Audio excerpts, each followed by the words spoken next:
as you're gearing up to step back into your normal life, if you haven't already done that, I thought I'd just give you 5 quick little triggers, just reminders that are so simple, but these are the 5 things that I personally did when I first got kicked out of my house. Some of you know the story. My mom was a very powerful woman. I had 4 different fathers, and she kicked my dad out. And on Christmas Eve, she decided I was on his side, so she kicked me out too. And I had nothing, and I had to figure out what to do. She kept my 1960 Volkswagen. I earned $40 a week. And don't get me wrong, I love my mom, but she abused alcohol and prescription drugs. And when people do that, they're not themselves. They do little crazy things. But I am who I am because of her. And part of that was even that first step where I had to just figure out what to do with my life. But it was incredibly depressing. I have a younger brother, 5 years younger sister, 7 years younger. I love them, loves of my life. And I was separated from my brother and sister, and I'm walking in the rain trying to figure out what the hell I'm going to do. And I'm still in high school. And so one of the things that I did is I slept on this mountaintop, and then of course it rained. And so the next day I talked to a friend, a lady friend, not a girlfriend, but a girl who was a friend. And her parents let me stay in their laundry room. And I remember I was so depressed. I don't know if you've ever been to that place where you're like wondering why you're even around or whether you should be around. It was a pretty brutal time. But what turned me around was feeding my mind. What I mean by that is about a year earlier, I'd gone to this seminar by Jim Rohn. I know many of you have heard of Jim. He's no longer alive, passed some years ago, but he was a mentor of mine. And I went to a seminar with 17. And in the seminar, he really talked about the importance of feeding your mind. And you've got to feed it because otherwise things come at you. And so I remember I took the little bit of change I had left in my pocket, and I got on a bus. And I drove, they drove me anyway on the bus for about, I don't know, it's about an hour's away from where I was, because I'd been to this place once before, had this amazing bookstore. And I figured I'll go in there and I'll just read a bunch of books while I'm in there because they can't afford any. And then I picked up a book called The Magic of Believing by Claude M. Bristol. And in this book, it talked about training and conditioning your mind and how what goes in your mind becomes the experience of your life and how to do it. And I was so depressed, I didn't know what to do. And so I went and I'll never forget, I went back to this little laundry room and there was a mirror there. And the book said, put your goals on the mirror so you look through your own eyes into your goals and you see in your own eyes and you read those goals. Do it with soap. And so I did it in the mirror. And then I made these little posters that said things like, only a loser is depressed. Now that's not true. But I felt like I'm not a loser, and that was the leverage I had, right? I can't be depressed if the losers are depressed. And so I just try to work on everything. But gradually I started turning my life around, and I did 5 things, and I did them again. I got to tell you, multiple times in my life when I hit really bad places, when I was told I had a tumor in my brain and that, I might die, when I buried all 4 of my fathers over the course of a year and a half and my mother. Those are rough times. They start to shift you. When 2008 happened and looked like everything was going under. And I went back and I reapplied them here at the beginning of the pandemic as well. So they're really simple. But first of the 5 keys to transform your life, I don't care where you are, how great it is, if you can get to the next level, the first step is stand guard at the door of your mind. And I got that from my teacher, Jim Rohn. I remember he came to me one day and I was really frustrated. I was saying, I'm working so hard and nothing's really working and I don't understand it. And I was super frustrated. And remember, he came to me and he said, Tony, he said, listen to me. He said, tell me what are you reading? He said, tell me who you're talking to. He said, tell me who you're surrounding yourself with. And I said, well, I'm mostly isolated by myself. And I said, but I'm so frustrated. He goes, listen to me. He said, answer this question for me. He said, what happens in the world if, let's say, your worst enemy comes by and drops sugar in your coffee? And I said, well, you'd have sweet coffee. He said, well, what if your best friend, even by accident, drops 1 drop of strychnine? What if it's your brother, your sister, your mother, your father, somebody you love, accidentally drops 1 drop of strychnine? I said, well, then you'd be dead. He goes, that's right. So remember, life is both sugar and strychnine, so watch your coffee. And what he really meant was stand guard at the door of your mind. Because today, we live in a world where the media, they're not bad people, they're good people, but they're companies. And they got to take care of their shareholders. And the only way they win is by getting your eyeballs. And the only way to get your eyeballs in a world where there's so much information is to startle you. The news is not designed to educate you or inform you. You know that. That's why it says drinking water may kill you, film at 11, anything that grabs you. And so we're living in a culture of so much fear. So if you're going to take your life back, you got to take into a limited amount of that media and be able to pursue it, not let it pursue you. Today, most people, in order to get your attention, we all know what they do. It's called clickbait. Let me create a headline that'll grab you. It doesn't matter if the content is even real news or not. A lot of times the headline isn't really what the whole story is. but it pulls you in. There's whole groups of people whose entire life is designing algorithms and language to make you stay online more so they can make more money, but it isn't necessarily to your advantage. So what Jim Rohn used to say to me is, he said, Tony, this is your new daily practice. Because this is what I really want to get to you guys here is, if you want to keep momentum, if you join me for those few days there, the 5, 6 days or 7, I guess we did for the challenge, or you went immersion with me as well, the key is to get momentum and keep momentum. If you work your tail off to get momentum going and then you drop it, oh my God, you got to start all over again. And so the way you do that is you have a daily practice. It's not like, years ago I went to a seminar by Jim Rohn and then my life was perfect. It's like I kept immersing myself in all these things, but I also made sure each day I was making some form of progress. And if you want to know what makes people happy, write down progress equals happiness. Think about it. You can achieve everything in the world and still go, is this all there is? You can achieve something and be excited, but for how long? The only way you stay happy and excited is to keep growing. Progress is everything. If you're making progress on your body, progress in your mind, progress in your emotion, you're going to feel happy. When you get there, you feel excited, but again, for how long? A year? No. 6 months, 3 months, 3 weeks, 3 days, 3 hours? Because we're not made to just sit and, be successful. We're made to grow. We're made to, then as we grow, we have something to give. So step one is, let's see if you can put a little system of standing guard at your mind. And Jim Rohn said to me back then, the number one thing you have to do is read 30 minutes a day. So never less than 20 minutes. And I'm not talking about what comes to your phone. I'm not talking about clickbait. I mean a book. I mean something that you pursue. Great ideas are never going to interrupt you. They have to be pursued. And if you don't pursue them, you're going to get what everybody else has, which is all this fear, all this uncertainty, all this stuff that won't work, because everybody's focused on what won't work, what can't happen. Why? Because they're afraid. They're afraid to fail. They're afraid to try and feel like they're not enough. So you got to stand guard of that mind by feeding your mind. Jim Rohn used to say to me, success leaves clues. If you want things to get better, you got to get better. If you want things to change, you got to change. But you got to do it deliberately and consciously. And he used to say to me constantly, he said, Tony, you've got to constantly find a way to feed that mind, something that's got strategy in it, philosophy, something that's going to improve the quality of your life. And if you really learn it, you can help the people you love with the things you learn. And so I got hooked. And so I decided I'm going to read a book a day.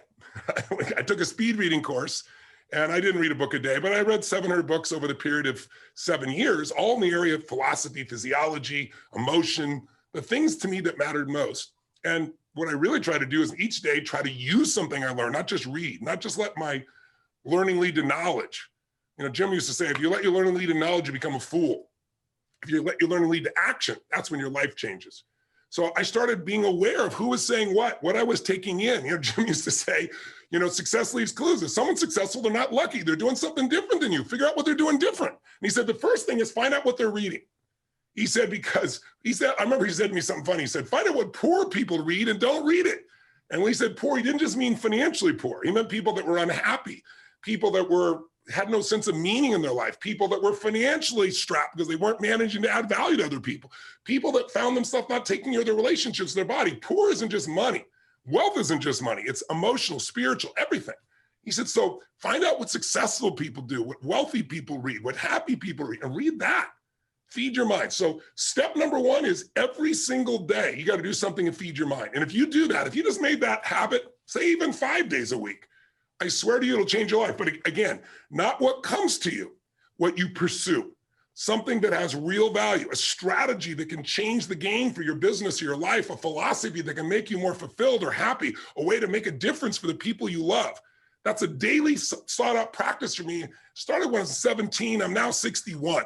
That's why I have the privilege to be able to work with so many people. But most importantly, I've applied these things to me, so I have the life that I want. I don't have a life that I'm promoting to other people.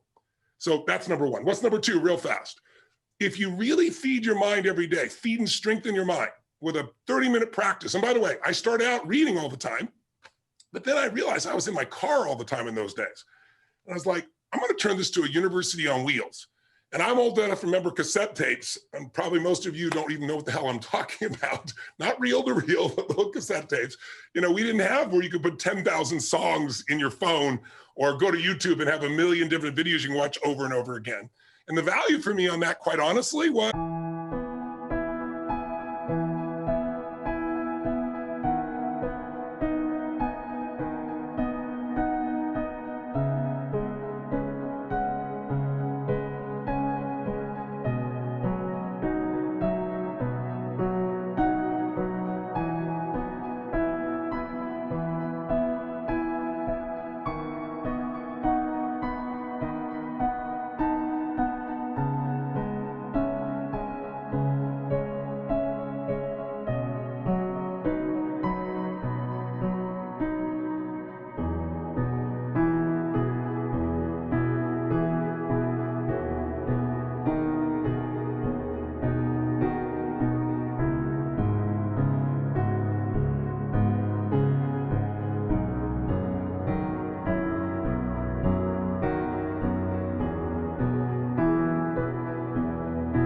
that I had to pay for this stuff, so I had to value it and really use it.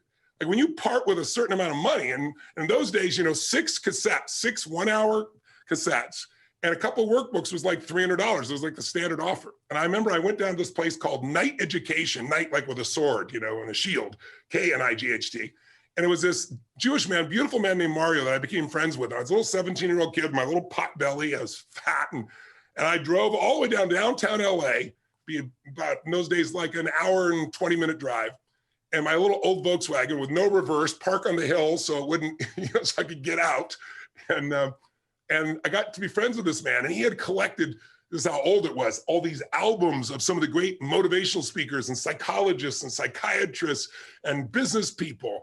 And then gradually those things got to actually to cassette tapes. And so he had all these things, and I'd say, like, what's the most valuable thing? He said, well, what do you want to work on? I said, well, my body and my emotions and my mind and my spirit. He was like, you want everything. And he'd say, okay, let's start with this one. And I'd take $300.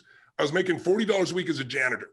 So this is literally the money I'd saved, and I'd absorb it. And I'd be like, I can't afford this. And I'd be like, well, I can't afford not to. Because unless I get these answers, I'll still not be able to pay my basic bills. I'll still be struggling. So that was one of the smart things. I invested in myself. And so I'd go down there, and because I invested $300 in 6 tapes, I remember Jim Rohn said, repetition is the mother of skill.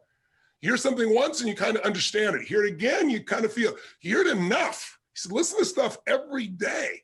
Until pretty soon, the things I was hearing in my head were these new thoughts from brilliant people instead of the old thoughts that were basically whatever I'd been around before. And it changed my life. It started to shift me because I fed my mind. But then number 2, you got to every day feed and strengthen your body. And you got to do something, even in the middle of COVID, if it's still there, even if it's lockdown, because if you don't take care of your body, it affects your mind, doesn't it? I mean, think about this. What is it that screws up everybody's life? Fear is the number one thing that keeps people from doing what's necessary. And anger and rage, while it can mobilize us, if it becomes part of your life on a regular basis, it destroys it. So how do you balance that out? Well, fear, anger, they're both physical, aren't they? Think about, what do you feel like if you're really, ever been so afraid that your throat got really dry, or you feel this feeling in your gut, right? That's physical. Courage is also physical. Again, courage does not mean you're not afraid. Courage means you're afraid, but you do it anyway, right? It's a way of being in your body. So one of the things that I started doing early on is understanding, and those of you who spent 4 days with me, day and night, because we did it, and it's in your body still, how to change the way you feel instantly by a radical change in your body. And so I really want to recommend you do something at least 5 days a week. First thing when you wake up in the morning, it doesn't have to be an hour workout, even 30 minutes. It can be something as little as 5 or 10 minutes. There is not a day when I wake up, I've shared with some of you this already.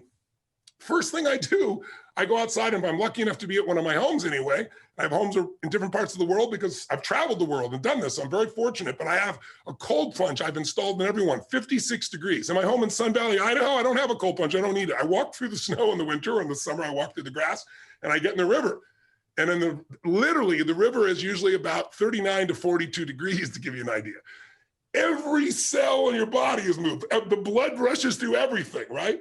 And I do it for 2 reasons. There's never a day I look forward to doing it. I don't go, I can't wait to go in there. I do it, number 1, because it transforms your body. The blood flow, the lymph flow is unbelievable from a health perspective. You just go in for a minute, pop out, and it's like a different world, right? I don't care what it is. Or you could take a freezing shower, would be the minimum way you could do this if you couldn't do this. But it's about changing your body so radically. And it's also about developing a simple daily discipline. It's like, I don't negotiate with myself. I tell my brain, I don't go, oh, wait, I'm not ready, or let me count to 10, or maybe I'll do it tomorrow. That pattern of thinking is what destroys most people's lives and their dreams. You can settle for a life like most people have, or you can create your dreams, but to do it, you need to be able to push yourself. So you need to train yourself in little ways. Or it could be just going and lifting weights, and you're gonna do like 10 minutes of pushing yourself, or a sprint, or a really fast walk, anything. Because when you get your blood pushing, when you push beyond what's comfortable, it develops this determination inside you, this sense of will that you will then use everywhere else. I always say, if you discipline yourself in one area of your life, you're gonna be able to do it even more in other areas. You get momentum. Momentum is everything. So if you train your mind, great, but you got to train your body as well in some way. And I don't care, again, if it's 5 or 10 minutes where you really push yourself, or a full-blown workout, it's got to get there, because when you do that regularly, you're going to find yourself having a better mind. The mind and body can't be separated. They're completely connected.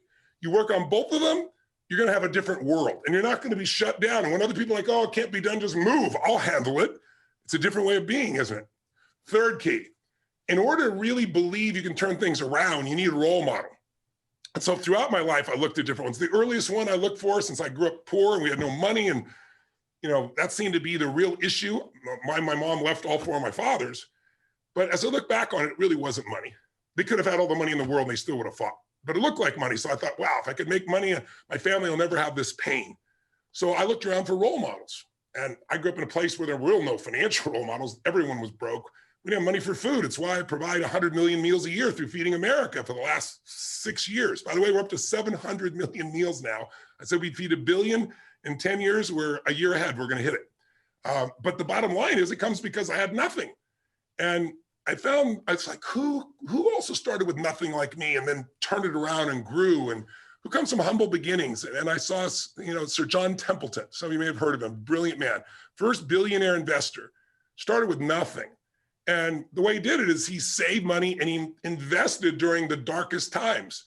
And so I saw Sir John as that. And when I was around when COVID happened, I started looking around to see what are people and businesses that haven't given up. Even though everything's shut down, they found a way to serve their clients. And even though their way wasn't my way, it reminded me and inspired me to say there is a way. That's how I started building the way that we now deliver for so many people virtually around the world. So find a role model and get a plan. So number one, feed and strengthen your mind every day, 30 minutes a day. To me now, audio is even better because I can do it while I'm running. I can do it while I'm working out. I can do it while I'm cleaning the house. I can do it in my car. So I use audio. That's why I've used it forever in that area, because it just gives you more rhythm. But it's either read or audio, something you've pursued. Every day, strength and feed your body. You make it stronger so that you're psychologically sharp. Find the role model, get a plan. What's for? Massive action. Like everybody wants to say, well, I don't know where to start. What do I do first? Well, listen, I got all kinds of tools to help people do that. But the most important thing is do something. You don't know what to do, throw the rock. Wherever it lands, talk to the next person, right? It's like you need massive action. And then you need to see what's working or not and keep changing, and you'll get there. Anyone can get to where they want to go as long as they get in motion. But again, it's about momentum. And that's the main reason I came to join you. Last one, step 5, real fast. Give more than you expect to receive. If you are constantly trying to take care of people, give to people, if your worst time of your life, you can give to people, I promise you everything will change. I won't tell you the whole story, bore you with it right now, because I want to do this real quick for you. But one of the most difficult times of my life when I was completely broke, not even enough gas in my car, trying to figure out how to survive, not able to pay my rent. And I won't bore you with the story, but I had an experience where I took the last $19 I had and I gave it to somebody else that needed it. And afterwards, I was euphoric. It made no sense, but it was the first time in my life when, people say, I got to get beyond scarcity. You never get beyond scarcity. You got to start beyond scarcity. You got to declare, you got to take the last seed you got and plant them. And I remember, the next day I got a check for $1,200, which in those days I could have survived on for almost a month, from somebody that owed it to me and not paid me for 2 years. The very next day after I gave every dime I had no idea I was even going to eat. It was the right moment. It was the right situation. And I did what was right.